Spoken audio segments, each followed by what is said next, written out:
right, we got a good one. We got a good one tonight. Hello, everyone, and welcome back to another episode of Narcissistic. I am your host, Dr. Yaya Marie, and I would like to say thank you so much if you're listening on here, YouTube, Spotify, Facebook, iHeartRadio. I really appreciate it. And make sure that you are giving this content a like and a thumbs up. Give it a thumbs up. If any of the content that I share has been beneficial to your life, I mean, just share it because this is how we get the word out there. It really helps and it's free to share. And thank you to everyone who has supported my book, When Satan Plays Matchmaker. Now, when I do say my book, just keep in mind that this is not my life. It's more of a manual on how to deal with narcissism spiritually. Okay. Because someone did ask me, oh, is this what happened? Or is this like your life? Or is this a memoir or anything like that? No, this is really a guide. I would call it a guide. And it's also a reference book. There's a lot of things and a lot of research definitely went into the book. It's just not me, throwing a bunch of words together. There's several reference sheets in the back, and it's more of a guide to help you navigate what it means to go through spiritual warfare when you're dealing with narcissism. All right, so just keep that in mind. Now, listen, I got to give a shout out to everybody who has been supporting this movement. The channel has been growing and it's almost at 5K followers. So if you can, make sure to follow. Don't just, come and peek. Just come stay, follow, and give it a thumbs up. Okay. Shout out to everybody who's really been supporting this channel. And I just like to, give props where props are due. If I see somebody, I go on other people's, pages and things like that, and I write comments like, keep up the good work, or this is awesome. A lot of that boosts your morale as a person. And, we need more of that. We need more positive feedback, especially online. All right. Now, today we are covering shake off the dust of your feet. What does it mean when our master, he says, shake off the dust of your feet? What does that mean? Shake off the dust. What does it mean? I listen. Who else here listens to the Bible? And not just reads it, like actually like listen to it on Audible. I highly recommend that you do that. If you can't sit down and just, take some time to actually physically read a book, it really is helpful if you have on like your AirPods or some type of headphones while you're doing your daily duties during the day, while you're driving or cleaning up. You can have one AirPod in and you're listening to scriptures. I think it's awesome. But at night before I go to bed, I actually listen to the Bible. Okay. If you've been here for a while, this is what I do, because I remember talking about how I listened to a particular book every night when I first started here on YouTube. This page is about a year and a few months, years old. But for those that know me, I'm not new to this topic, but new to YouTube. Okay. So I remember sharing that I like to listen to a particular book. I like to listen to Habakkuk, and I like to listen to Matthew 10 before bed. There's a few others, but those two really stick out to me. Now, I've been listening to Matthew 10 for, a long time before bed. So there's a particular verse where our master, Jesus of Nazareth, he is telling his disciples how to handle and how to conduct themselves as the chosen, as these chosen ones, as disciples of him, right? So he gets to the point where he's telling them, or he's instructing them, that when you go to somebody's house or you go to somebody's town, if they do not receive you, you shake off the dust of your feet. If they don't receive you, you shake off the dust of your feet. He says it twice. Now, anyone who is reading the Bible, maybe for the first time, if you're seeing something said twice, if you're seeing a scripture that is similar to another scripture, but it's kind of worded a different way, or it may just be outright saying the same thing twice, that is something that there's a lot of emphasis on it, because you need to pay close attention to that verse or what is being said. It's said there twice. So our master, he says, shake off the dust of your feet, not once, but twice. And remember, he's talking to 12 people. He's telling 12 people, his disciples, of course, us too. He's telling all of us twice to shake off the dust of your feet. Shake off the dust. If you are not received, shake off the dust of your feet. And that is in Matthew 10:14. Now, the actual verse says, if anyone will not welcome you or listen to your words, leave that home or town and shake off the dust of your feet. Now, if you're looking up, just that particular piece, like stance B, section 2, basically, where it says, leave that home or town and shake off the dust of your feet. So it's not just one thing that you're supposed to do. Yes, you're supposed to leave, but you're also supposed to shake off the dust of your feet. What does that really mean? Another translation says, shake its dust from your feet as you leave, implying that you're leaving in haste. You're not staying around to compromise. You're not staying around to let me just finish this up over here and finish this up over there. No, you're leaving and you're shaking off the dust of your feet. That's how fast you are getting away from these people and that town. So you aren't just leaving. There's a significance on how you're actually leaving, meaning you're not looking back. Okay. When you leave this time around, you're shaking off the dust of your feet. You're actually, as you're leaving, that means it's done. It's finished. Okay. There's no going back and forth. There's no hearing what the other party has to say. There's no, a lot of times we get caught up in, there's a thing called like closure. I want closure. Can I be honest with you guys? Can I really be honest? If you're waiting on closure with the narcissist, you might as well get that rocking chair ready. Get the what else do you need when you're at the end of your life and you're just sitting and waiting in the rocking chair? That's how long you will be waiting on closure from a narcissist. You are not going to get it. You're not going to get closure from a narcissist, period. And the closure was them acting a fool on you. The closure was you being able to see the situation for what it really was. That was the closure. The way they manipulated you and gaslit you. Some of you have been emotionally abused and physically abused.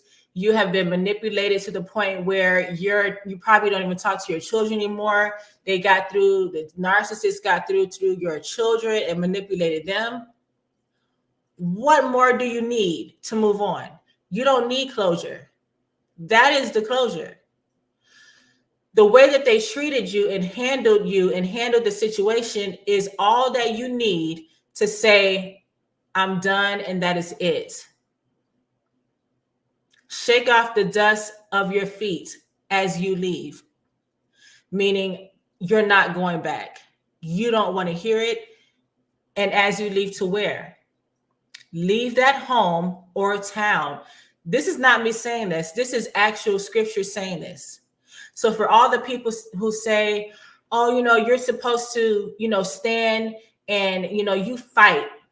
There's circumstances where that is allowed. Okay. This is not one of those types of circumstances. Some circumstances, especially with narcissists, you have to move in silence. You have to move in stealth, and you have to shake off the dust of your feet and you leave, meaning you move on.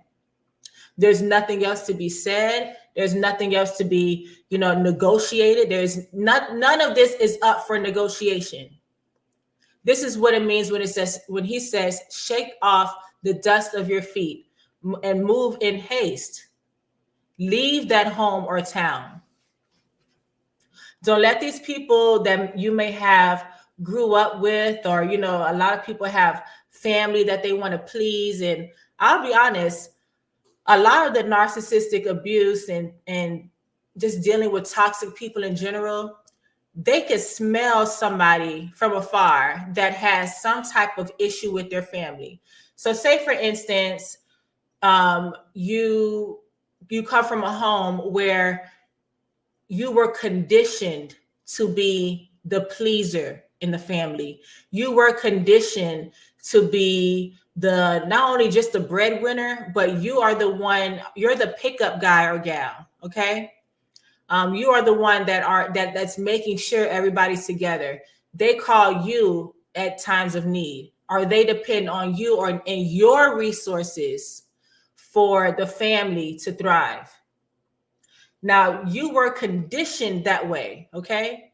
There's a lot of a family dynamic, and a lot of people that I do talk to that are in a relationship with a narcissist or have been in this type of situation. Usually they do come from a family where they are conditioned to provide for that family, as well as being the scapegoat for that family, okay? So we want to, as you grow older, and because older does not necessarily mean wiser, okay? There's a lot of times where a lot of us are just getting this information. We didn't hear this before. You never heard things like this growing up. Or, you're always saying, okay, well, I have to do this for my family. I have to do that. But there comes a point where you have to, in yourself, shake off the dust in your feet and leave. There comes to a point in yourself where you no longer can be the carrier for other people's toxic behavior. You can't be the fall guy. You can't do it, because if they don't kill you, the stress will. All right. Everybody in here knows that stress is a silent killer. And it's not just about being in a relationship with a narcissist, but we have also narcissists in your family. You may have a child that's a narcissist. You may be surrounded by narcissists when you go to work. And of course, on this channel, we talk about how every marriage is not sent from God. That was my breakout video a year and a half ago. That's what the book is about. Every relationship, every marriage is not sent from God. Some of them are sent from the enemy, from Satan, to destroy your own mental health, to make it seem as if you are the crazy one. Just because a person is an ordained pastor, and I talked about what do you need to do to be an ordained pastor?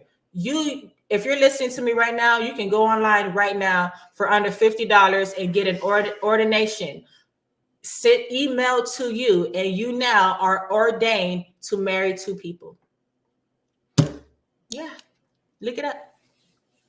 You don't have to have a doctorate. You don't have to hear from God. All you need is a credit card, and you too can marry people. Isn't that something? Let that one sink in. So, a lot of these marriages and these relationships are, they're set up. Okay. That's a totally different video. But if you've been rocking with me for a very long time, you know how I give in detail how familiar spirits are setting them up. That is, it's a tactic that they do, and they manipulate what we see, what we agree to. They manipulate our dynamic in the world around us socially. All right. If you read the book, type in the chat if you have an understanding, and if you read the book with Same Place Matchmaker, because I don't want to get off on a different subject. I'm trying to stick to the subject, because you already know how I can get, and I will get on here for about 5 hours, and I'm not about to do that. Let's see. I probably got y'all cracking up on here. Okay, now let's see. All right. Another thing. We are commanded, this, mind you, this is Matthew 10. I'm going to have somebody post in the chat, or I can do it myself in a second. Leave that home or town. Emphasis on leave. Emphasis on leave. Great emphasis on leave. Why? And I think why I found this so fascinating, it may seem like a little thing to people, but I want to give you something to think about. We as humans, we have so much compassion. And when I say we as humans, I'm talking about the ones that are not narcissists, okay? We as normal functioning human beings that have a good heart and know right from wrong and choose to do right, okay? Let's get that clear. We have compassion and we want to see the good in people.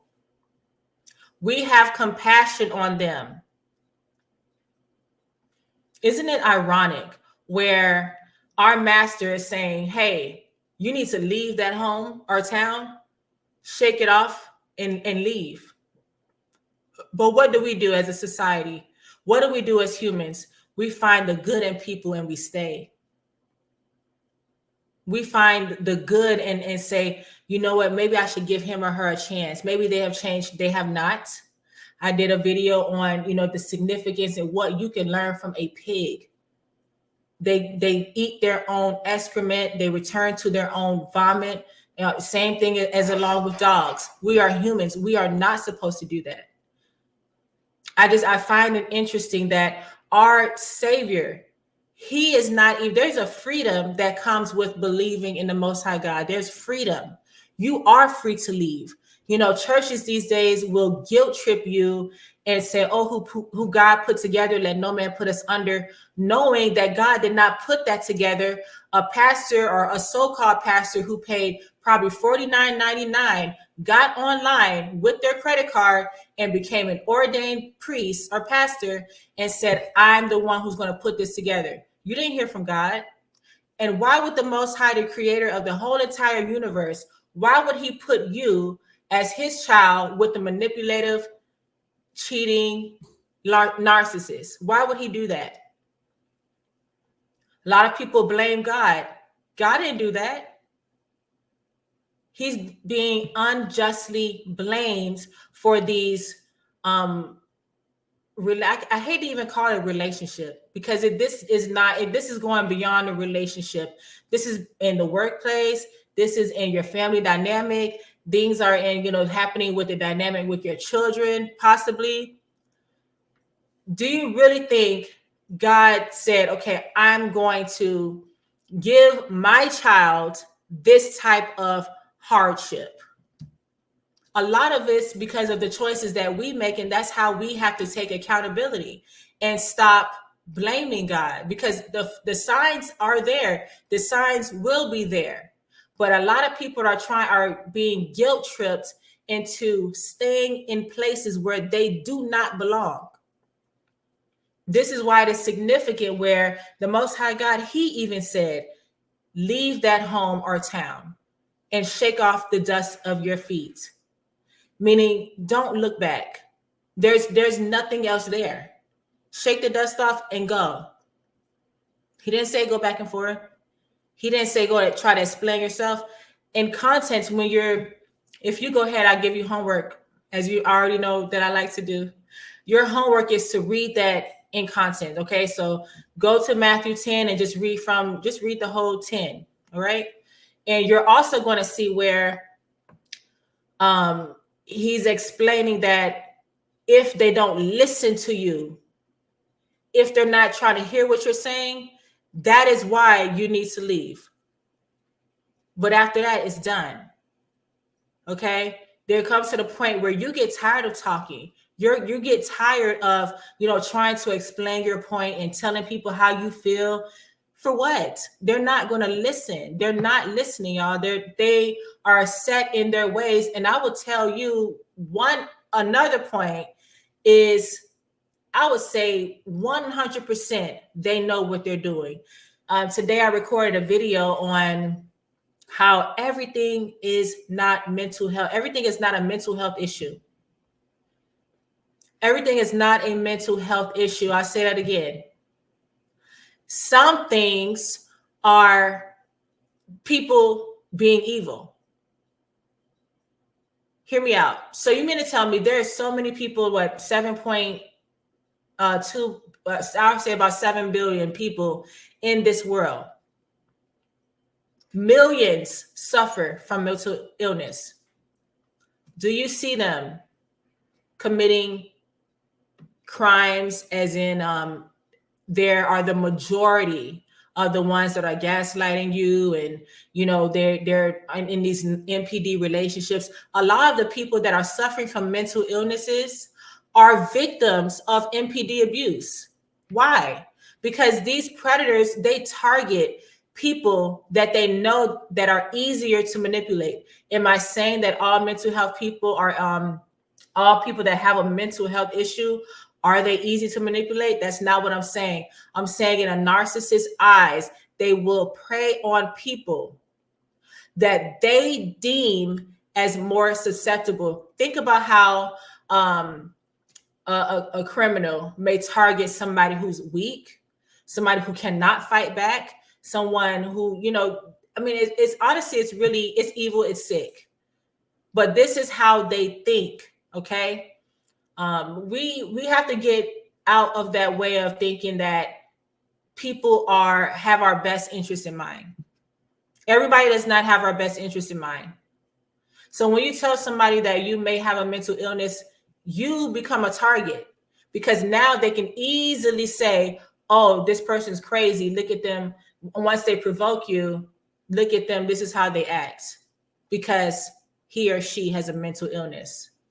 And you now become their target, as well as all of the dynamic within it, their target as well.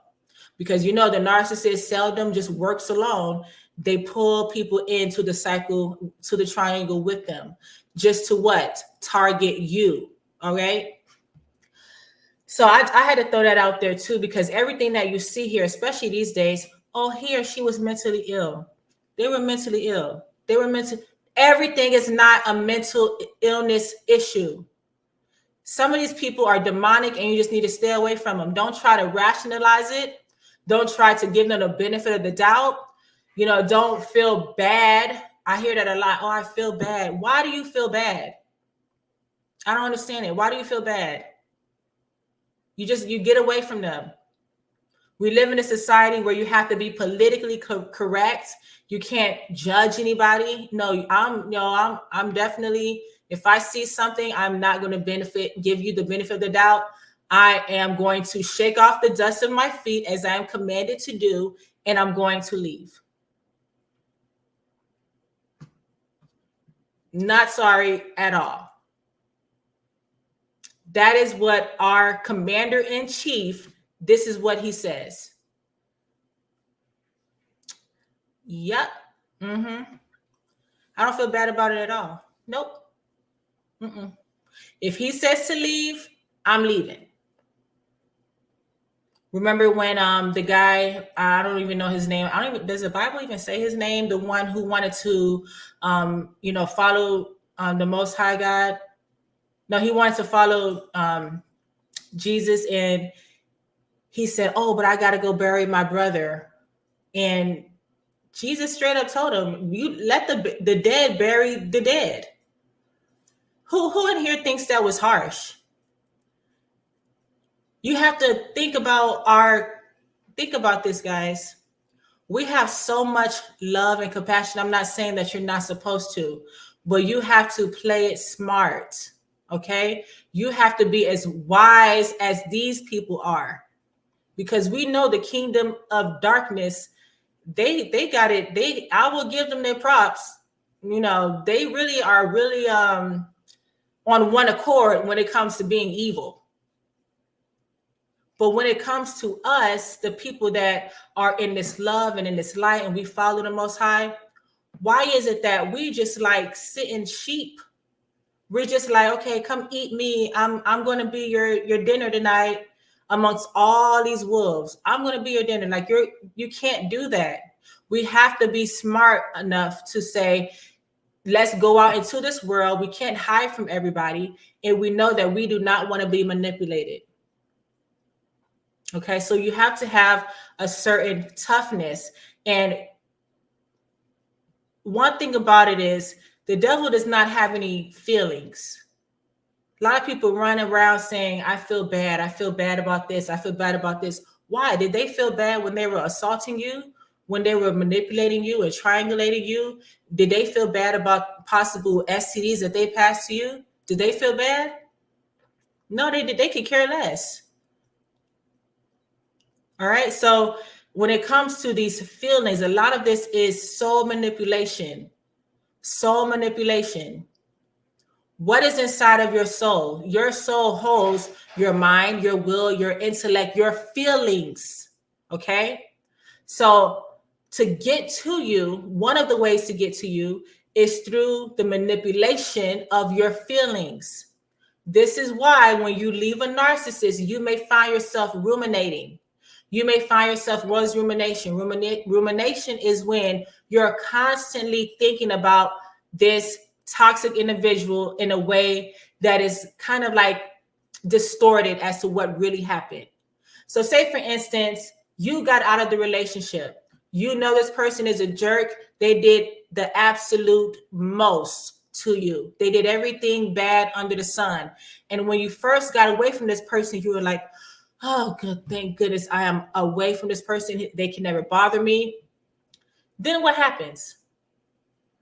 A week or two later, I'm thinking about him or her. I'm thinking about what could have been. I'm thinking about what are they doing? I'm thinking about a lot. You start thinking as if the person you just got out of, the relationship you just got out of, as if that person was a good guy or girl. And that was far from the truth. Why does that happen? It's soul manipulation. Rumination is a trick. It's a trick. It's a tactic of Satan and his camp. Every thought that pops in your head is not your thought. Every thought is not your thought. This is why you have, thoughts. Sometimes they just drop in out of nowhere. That's not your thought. Everything is not your thought. Okay. So when you're dealing with rumination, you have to remember, okay, this is a trick. Some of this may, it kind of scares people. I remember saying something like this before. And I remember on my TikTok, they was like, oh my gosh, this is scary. Listen, the goal is to not put fear in anyone, okay? Because we already know we serve the Most High God, and he is not the author of fear, confusion, any of that. The goal of this channel is to get you to open your eyes and see what is really around you, okay?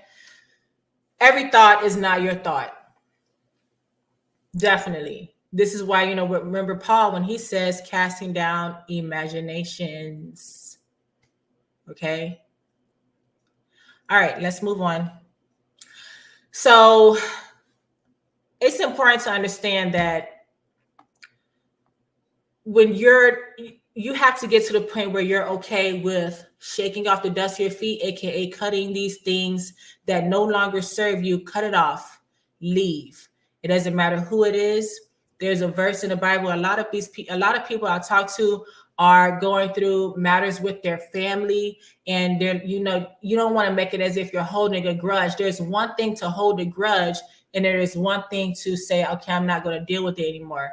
Now, we need to have a clear example, because we don't want to have us as believers, we don't want to have unforgiveness in our heart or make it seem as if we're angry at the next party. We don't want any of that. All right. So you can, in a healthy way, not hold a grudge, but you can still say, I'm not going to involve myself with him or her. I'm not going to involve myself with the things that they're trying to pull me into. There's ways that you can do that and not hold a grudge. Now, if they think you're holding a grudge, you can't help what people think.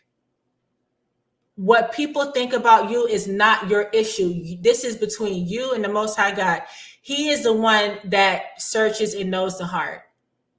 So they can think that, because a lot of it, that when you actually do leave and do better for yourself, some people, especially family members, they do not like that. They want you to stay and be their emotional punching bag. They want you to stay and be the one that they always call when they need something, but you can never call them. Okay, get that. They need you to stay because you were the target. You were the person that was going to be their scapegoat. They don't want you to branch out and do your own thing. So yes, they will manipulate and say, "Oh, she's not talking to me," or he doesn't even say anything or doesn't come around anymore. You have no control over that, because guess what? Your family is going to say things about you, whether you leave or stay. Nothing will be good enough for them if you have that type of dynamic going on. Same thing with a narcissist. Nothing will be good enough. They are never satisfied. I talk about this in my book. They are never satisfied. This is why you can never do enough. A lot of you, you're so stressed to the point where you're like, man, I can't get a break. And you're right. You won't be able to, because this person has an appetite that you cannot satisfy. They have an appetite. It's a leech. It's like a leech. That's exactly what it is. Okay. So I want people to understand how deep this goes. Shaking off the dust of your feet. Okay. Cutting off what no longer serves you.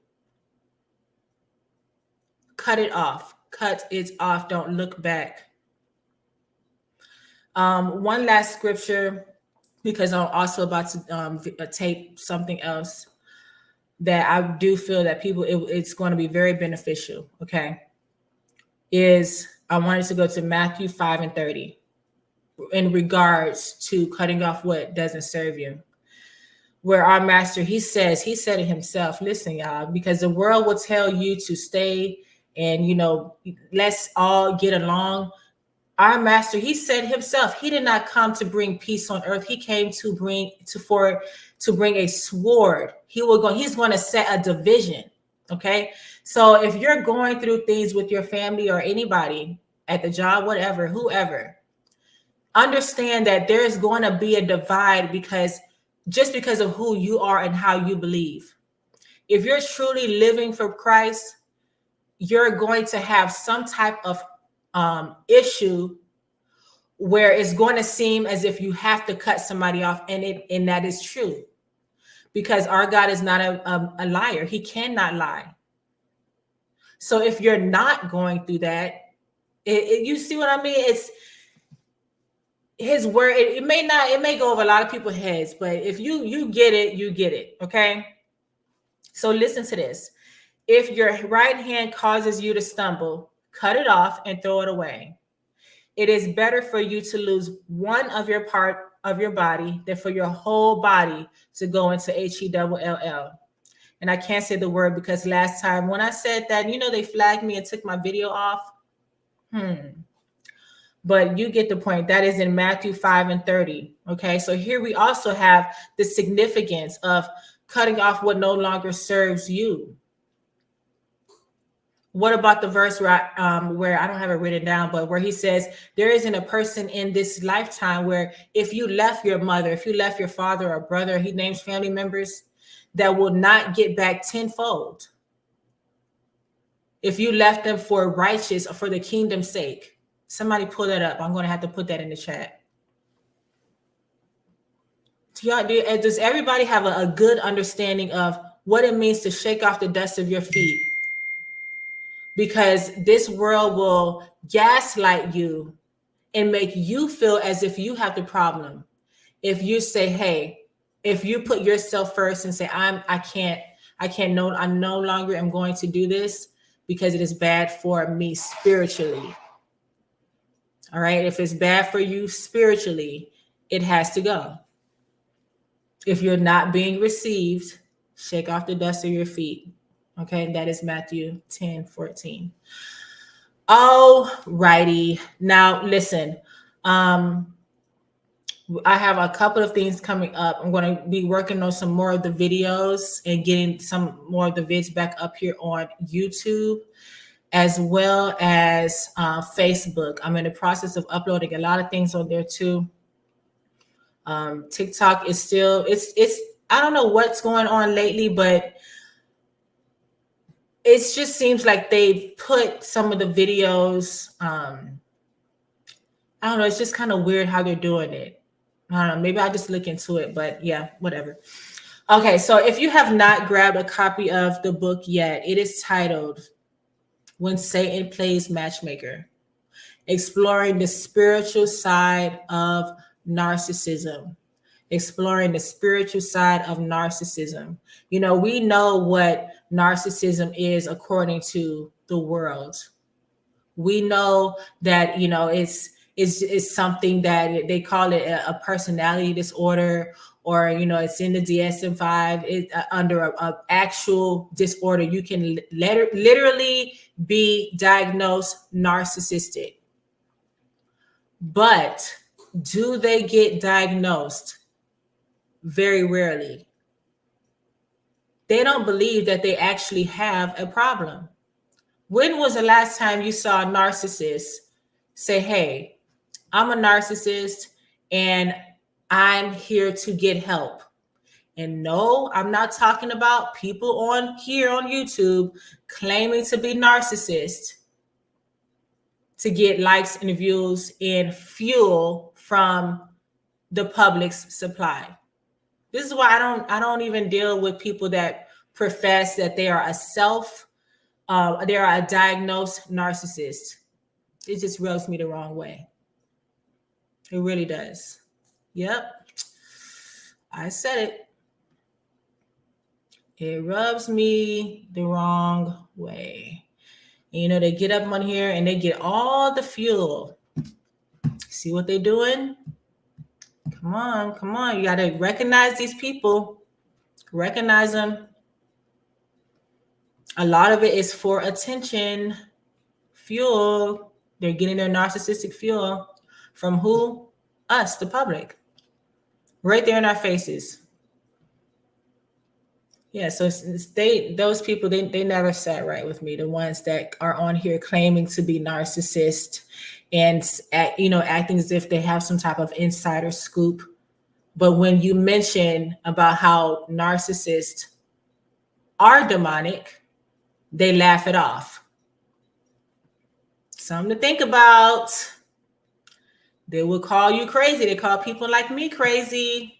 I wonder why. Is it because they're getting the real exposure?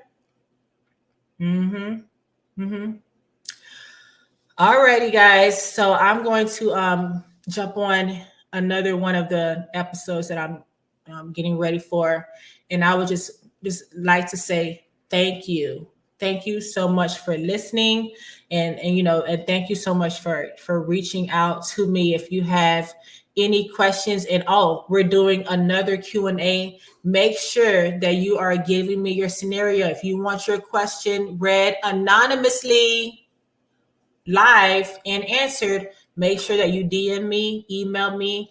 You can message me here. I'm sorry, TikTok, or at my email at the bottom, dryayamarie@gmail.com. Alrighty, guys, make sure you grab a copy of my book with Same Place Matchmaker, Exploring the Spiritual Side of Narcissism. All right, everybody have a happy and wonderful rest of your evening.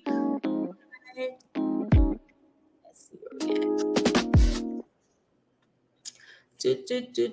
at.